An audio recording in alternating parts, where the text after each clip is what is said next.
नमस्कार, आप देख रहे हैं मेडिकल माइक और मैं हूं आपके साथ सन्नी प्रियदर्शी। अभी हमारे साथ हैं शहर के जाने माने eye surgeon doctor Sudhanshu Banka sir. बहुत बहुत स्वागत है सर आपका मेडिकल माइक में। धन्यवाद सनी जी, और मेडिकल माइक के सभी दर्शकों को मेरा भी नमस्कार। सर, सबसे पहले हम लोग आजकल एक बहुत बड़ी आंख की समस्या से लोगों को देख रहे हैं कि जूझ रहे हैं, जिसे हम लोग मेडिकल टर्म में उसको आई फ्लू कहते हैं। तो ये समस्या क्या है और इसके लक्षण क्या है और इसके बचाव के उपाय क्या है, इसके बारे में हमारे दर्शकों को आप बताएं। जरूर। देखिए, ये जो आई फ्लू अभी एक एपिडेमिक प्रोपोर्शन में, यानी कि एक बहुत ही तेजी से सभी लोगों में फैलने वाली बीमारी की तरह उभर के आया है। और ये एक तरह का आंख की जो सबसे बाहर की सतह होती है, जिसको हम कंजंक्टिवा कहते हैं, उसमें इन्फेक्शन होने की वजह से ऐसा होता है। अब ये इन्फेक्शन क्यों होता है? तो इन्फेक्शन जो है एक तरह की वायरल डिजीज है। ऐसे तो कंजंक्टिवा में इन्फेक्शन बैक्टीरिया की वजह से या वायरस की वजह से दोनों हो सकता है, लेकिन ये जो बहुत कॉमनली अभी दिख रहा है, सब लोगों को फैल रही है, ये वायरल डिजीज है, यानी कि वायरल कंजंक्टिवाइटिस है। एडिनोवायरस नाम का एक वायरस होता है जो कि इस बीमारी के लिए रिस्पॉन्सिबल है। सर, इसके लक्षण क्या दिखाई देते हैं जब आई फ्लू की समस्या लोगों को होती है? तो इसका देखिए, बहुत ही कॉमनली सीन जो सिम्टम्स हैं या जो लक्षण हैं वो ये हैं कि आंखों में हल्का दर्द होना, गड़न चुभन होना, लाल होना, पानी आना, और साथ साथ कभी कभी बहुत ही स्टिकी डिस्चार्ज यानी कीचड़ आना भी इसके लक्षणों में दिखाई देता है। सर, आप बचाव के लिए जितने भी हमारे जो है दर्शक देख रहे हैं, उन लोगों को आप क्या सलाह देना चाहेंगे?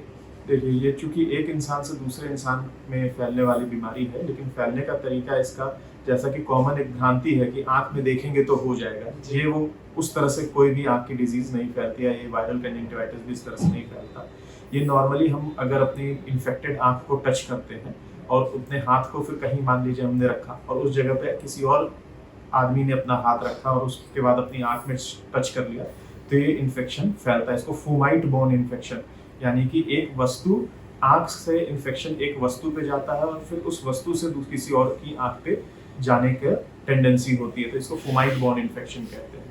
तो इससे बचाव के लिए बहुत ही सिंपल उपाय है कि आप, जो मरीज है उसको भी अवॉइड करना है कि अपनी आंखों को हाथ न लगाए। साथ ही साथ जिनको नहीं है वो इन्फेक्शन, क्योंकि हमें कई बार पता नहीं लगता, हम बाजार में है, डॉक्टर के यहाँ है, कहीं किसी पब्लिक प्लेस में इधर उधर हाथ टच करते हैं, वहाँ पे किस व्यक्ति ने हाथ रखा है, इन्फेक्टेड हाथ रखा है कि नॉन इन्फेक्टेड हाथ रखा है, पता नहीं है। तो हम अगर अपनी आंखों को टच नहीं करेंगे बार बार, तो हमें इन्फेक्शन होने के चांसेस बहुत कम हो जाएंगे। साथ ही साथ दूसरी बात क्या ध्यान रखनी है कि अपने हाथ को बार बार सैनिटाइज, पब्लिक प्लेस में है तो सैनिटाइज करते रहिए, घर में है या ऑफिस में है तो बार बार हर 1-1.5 घंटे पे जब याद आ जाए अपने हाथों की सफाई रखें, धोएं हाथ को साबुन और पानी से।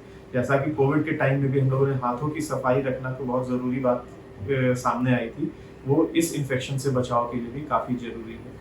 तीसरी बात है कि घर पे अगर किसी मरीज को आपके ये इन्फेक्शन है तो आप उससे बातचीत कर सकते हैं, लेकिन हाँ, उससे हाथ ना मिलाएं, उससे पास ना सोएं, उसके कपड़े, तौलिए, रुमाल ये सब अलग से धुलें, उनके साथ आप रुमाल या तौलिया शेयर ना करें, तकिया अलग रखें, तकियों का जो कवर होता है, जो खोली होती है, उसको अलग से धोएं। ये सारे बचाव करने के उपाय हैं।